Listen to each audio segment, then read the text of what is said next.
Parliament ఉభయ సభలు నిరవధికంగా వాయిదా పడ్డాయి. బడ్జెట్ సమావేశాలు జూలై 22న ప్రారంభం కాగా షెడ్యూల్ ప్రకారం వచ్చే సోమవారం వాయిదా పడాల్సి ఉంది. లోక్సభ కార్యకలాపాలపై స్పీకర్ ఓం బిర్లా మాట్లాడుతూ ఈ సెషన్లో లోక్సభ 15 పని దినాల్లో సమావేశమైందని 115 గంటల పాటు కార్యకలాపాలు నడిచాయని చెప్పారు. జూలై 23న ఆర్థిక మంత్రి నిర్మలా సీతారామన్ ప్రవేశపెట్టిన 2024-25 బడ్జెట్పై సుమారు 27 గంటల పాటు సభ చర్చించిందని చెప్పారు.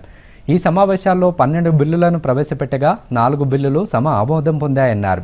ఈ సమావేశాల్లో సభ ఉత్పాదకత 136% అని తెలిపారు.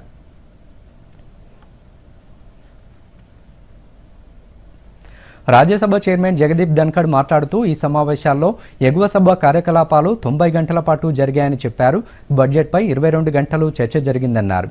వచ్చే సమావేశాలు ప్రతి సభ్యునికి మరింత ప్రయోజనం కలిగించేలా జరుగుతాయని చైర్మన్ ఆశాభావం వ్యక్తం చేశారు.